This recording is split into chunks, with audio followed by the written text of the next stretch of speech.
Vamos lá, pessoal, mais um vídeo e mais uma gravação. Vamos falar sobre FIP, IE, Fundos de Participação e Infraestrutura.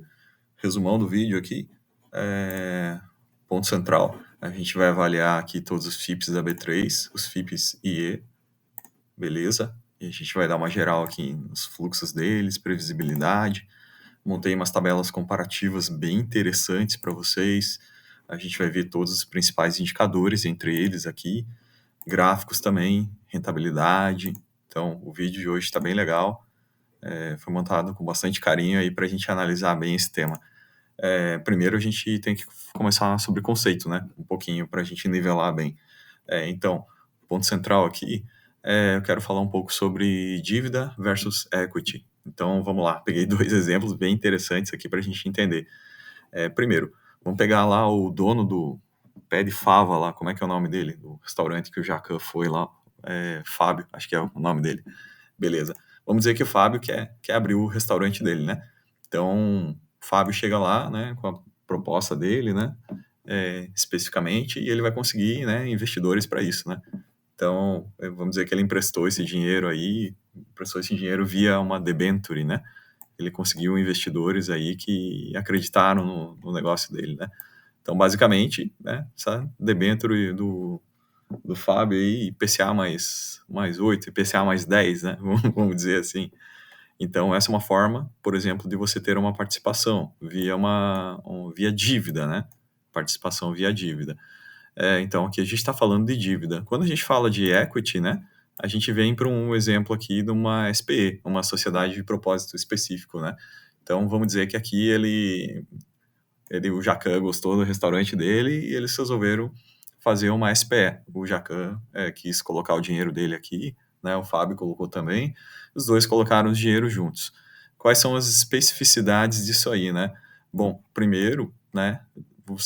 Tanto a parte de remuneração quanto a parte de riscos é diferente. Então, logicamente, se você é o tomador da dívida, né? Você, caso tenha algum problema no negócio, a empresa tem que pagar primeiro a dívida dela, certo? Quando a gente fala de equity, aqui já é um pouco diferente. Equity, se existe algum problema, basicamente a empresa vai lucrar menos, né? A rentabilidade dela vai ser menor e ela vai distribuir menos, mas se chegar a um ponto que as coisas fiquem ruins, ela também tem que pagar primeiro os devedores, né? Então aqui você está fazendo parte de um empreendimento, né? Basicamente, quando você está numa SPE, você faz parte de um empreendimento. Você compra uma tese e você entra nela, tá? Então esse é o ponto central de dívida versus equity, bem rapidinho aqui, né? Sem demorar muito, uma explicação de 1 minuto, bem básica aqui. Agora vamos para um caso prático aqui, falando dos fundos e participações. Aqui essa imagem que vocês veem ao fundo é do porto de Itapoá, né? Um dos portos mais eficientes na questão de containers, né? E aqui eu tenho dois FIPs de infraestrutura que investem aqui no porto. Um deles investe na modalidade dívida, é o ENDE. Então, como é que o ENDE participa? Ele entra aqui na estrutura societária a partir da Itapoá Participações, né? Que é a emissora aqui dessa debenture, dessa dívida aqui, e ele entra como participante, né? Nessa estrutura aqui do terminal. Então, esse é o ponto número um. Já tem outro fundo, que é o BRZP. Esse BRZP, ele já entra com a modalidade de equity, né? Então, realmente, ele seria o equivalente a um sócio específico do empreendimento. Então, dentro da B3, a gente pode achar essas duas modalidades para cada fundo. É importante a gente ver se é equity ou se é dívida. Novamente, esses fundos aqui da B3, quando a gente vem aqui para eles, a gente está falando de fundos para investidor qualificado, basicamente. Então, todos esses fundos aqui são para qualificado ou investidor profissional. Então, vou pegar alguns fundos de exemplo aqui para vocês e depois a gente vai entrar na nossa tabela resumo. Então, vamos começar justamente pelos fundos do Porto que a gente estava falando aqui. Então, a gente pega aqui, por exemplo, o BRZP. Então, vamos ao BRZP. Então, como eu falei para vocês, como empresa, ela tem um plano de negócios. Dentro desse plano de negócios, tem um plano de crescimento para os próximos 5, próximos 10, próximos 20 anos, né? E esse aqui, por exemplo, é o plano apresentado no reporte da BRZP para a expectativa de crescimento da rentabilidade, né? Rentabilidade anual aqui que vai ser paga, por exemplo, ao cotista, né? Que faça parte desse fundo de participação, né? Então, isso é o que o cotista receberia por cota base ano. Esse aqui seria a expectativa. Vocês vejam que é uma expectativa de crescimento grande, porque a gente está falando de um negócio com elevado potencial. Já o End, né, que a gente viu que é o que investe na debenture, a gente já tem a mesma situação. A gente tem, por exemplo, vejam aqui, valores bem interessantes de expectativa aqui de pagamento de juros e depois mais para frente do principal. A gente está falando de uma debenture aí de longa duração, e vocês vão ver na parte de carrego ali, né, quanto que isso está sendo negociado. Então, são oportunidades, na verdade, para um investidor que já tem uma mentalidade aí de médio prazo, né? Lembrando que isso aqui é gestão passiva, nesse caso aqui, né?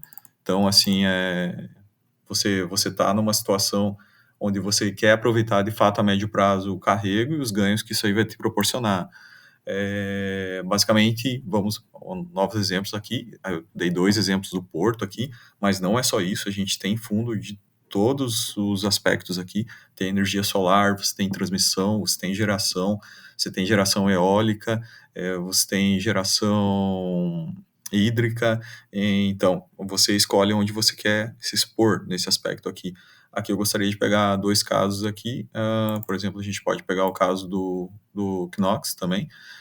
Você percebe a mesma previsibilidade. Aqui você tem a previsibilidade das RAPs, né? Você tem o pagamento equivalente à sua transmissão, e isso aqui tem uma previsibilidade de aumento ao longo do ano, né? Baseado no Boletim Fox também, o pessoal faz essa projeção, e aí você tem quanto juros você receberia, quanto principal ao longo dos anos. Então, novamente, a gente está falando, por exemplo, no caso do Nox aqui, vocês vão ver na minha tabela resumo, um equivalente a você pegar um IPCA mais 10, né, basicamente. Isso seria um crédito a mercado, IPCA mais 10 já seria um risco um pouco mais alto, né, uma debênture um pouco mais estressada, se você for pegar nesse aspecto. Mas a gente está falando de pegar o mesmo carrego, com uma linha de transmissão, basicamente, que é um setor extremamente seguro, de alta disponibilidade, ativos excelentes, né? E bastante previsibilidade de fluxo de caixa, né? Então vejam que interessante a possibilidade da gente aportar nesses fundos de participação. Aqui uma outra opção também da Vinci, né? O VIGT. Aqui vocês veem claramente a progressão, né? Em reais por cota, o que foi distribuído já nos anos anteriores, e a expectativa de aumento na distribuição. Esse aqui também baseado em transmissão. Então vamos à tabela resumo aqui. Olha, aqui que é o núcleo do vídeo, né? Essa tabela que eu preparei para vocês. Então, com base nos relatórios de cada fundo, eu abri um a um e aqui eu fiz um resumão para nós analisarmos juntos. Então, a gente pega, por exemplo, o BEDIV, né? O BEDIV é um fundo de periodicidade trimestral, ele está pagando hoje, na verdade, R$ 5 por trimestre. É uma porrada de pagamento mesmo. A cota 114, está variando um pouco. Hoje ela está 118, tá crescendo essa cota aí. Isso daí daria um dividend yield on cost, né, relativo a esse ano, basicamente, de 1,46 ao mês, né.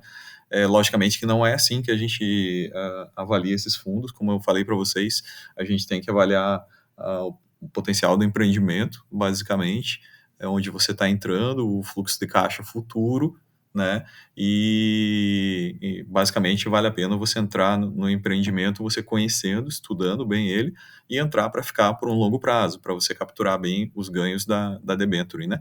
Nesse caso aqui do BDIV, a gente está falando de transmissão e geração, a gente está falando aqui de um IPCA, uma carteira com carrego de IPCA mais 8,5, com essa cota aí, em uma rentabilidade dos últimos 12 meses, 60%, né? Aqui, rentabilidade, eu estou dizendo a rentabilidade total, ou seja, evolução do preço da cota, mais proventos, mais dividendos, pagamentos, né? A gente chame como quiser, e descontado também já a taxa de administração. Também dá uma olhada nas taxas de administração aqui para você escolher bem, né? Não pegar as taxas mais altas. Então, BDIV, aqui um fundo extremamente promissor, não é nenhuma recomendação, está marcado de verde aqui. Comparem com o CDI, mesma rentabilidade dos últimos 12 meses, né? Então, a gente está falando de investimentos aí de altamente rentáveis, né? A longo prazo, a médio e longo prazo, né? O segundo, BRZP, periodicidade de pagamento mensal, 47 centavos, a cota 94 e subindo, essa cota está crescendo, né? Essa cota era 94, no relatório de julho, hoje ela já está bem mais alta, já está em torno de 96, 97. Isso representaria um dividend yield de 0,50 mensal, né? E aqui, pessoal, também, novamente, questão está investindo em equity, nesse caso aqui, um carrego de carteira equivalente a IPCA mais 15, né? Então, e uma rentabilidade nos últimos 12 meses de 24%, 25%. Essa cota aqui já andou bastante, mas está muito descontada em relação ao mercado. Depois a gente vai fazer vídeos específicos também de cada fundo desse para a gente ver no detalhe, né? Novamente, seguindo em frente, PFIM, PPIE, que é o Perfin e o Prisma Proton, esses fundos investem em energia, ambos são equity, né? Sendo que o PFIM ele vai na área de transmissão e o Prisma Proton ele é na área de geração solar, ambos com carrego IPCA muito próximo a 9,5, os dois, né? Aqui interessante as taxas menores, né? A cota também valor menor, por exemplo, do PFIM aqui, e aqui seria o seu equivalente ao seu dividendo, o dividend yield on cost, basicamente, a mercado hoje aqui. E a rentabilidade, para a gente pegar um pouco de histórico aqui, nos últimos 12 meses também, né? Logicamente que isso não é fator de decisão, porque, como eu falei para vocês, o que importa é a gente ver para frente a potencial do negócio e expectativa de rentabilidade futura, né, desses fundos aí, mas é bom a gente dar uma olhadinha como é que tá os últimos 12 meses também. Novamente, o ENDE, a gente já falou do ENDE aqui bastante, né? O fundo lá que investe em dívida do Porto de Itapoá Debentures, né? Vejam como tá também bem interessante, em IPCA mais 12,6. São oportunidades, assim, um pouco únicas, né? De você participar numa debenture e você não tá exposto a alto risco com um IPCA mais 12,6 de carrego, né? Rentabilidade, 12 meses, quase 32%. A gente tem o PICE, que é da Pátria também, geração também, eólica, basicamente. E aí a gente vai para o NOX e o VIGT e o XPIE. Esses três últimos aí são muito focados em energia, né? Sendo dois deles debentures e o VIGT ele é equity mesmo, ou seja, ele tem uma participação societária nos empreendimentos mesmo. Basicamente, fundos que estão performando muito bem também, bacana, aqui você vê a rentabilidade nos 12 meses, potencial para frente muito legal, como a gente já viu naqueles gráficos aqui. Então, voltando rapidamente nos gráficos aqui, isso aqui foi retirado do relatório, né? Por exemplo, a potencial do VIGT, a gente viu aqui, potencial do Knox, de progressão do empreendimento, né? O ENGIE, BDIV e assim por diante. Acho que a gente pulou o BDIV aqui, né? Então, olha que interessante o BDIV, os pagamentos dele aqui previstos e realizados, por exemplo, em 2023 e para frente, né? Isso aqui seria o dividend yield previsto e realizado dele. Bem interessante, né, gente? Então, altos níveis de rentabilidade. Para fechar, esse último gráfico aqui, né, esse gráfico bem interessante também, a gente observa versus CDI, essa linha verde aqui, como é que os fundos estão performando nos últimos 2 anos.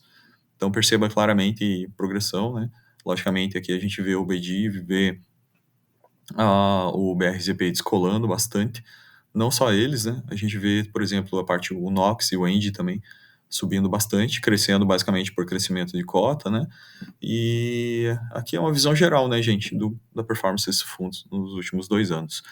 Então, esse vídeo é uma leitura geral que a gente fez aqui dos fundos, e eu pretendo voltar nesse tema aqui para investidor qualificado com mais detalhe, né? A gente vai passar relatório a relatório. Eu estudei todos os relatórios para montar essa tabela aqui, então eu pretendo fazer vídeos de cada relatório para quem tem interesse, conhecendo detalhe, né, cada um desses ativos aqui, que são uma modalidade muito interessante para diversificação de carteira. Muito obrigado a todos, a você que ficou até o final, bons estudos e até o próximo vídeo.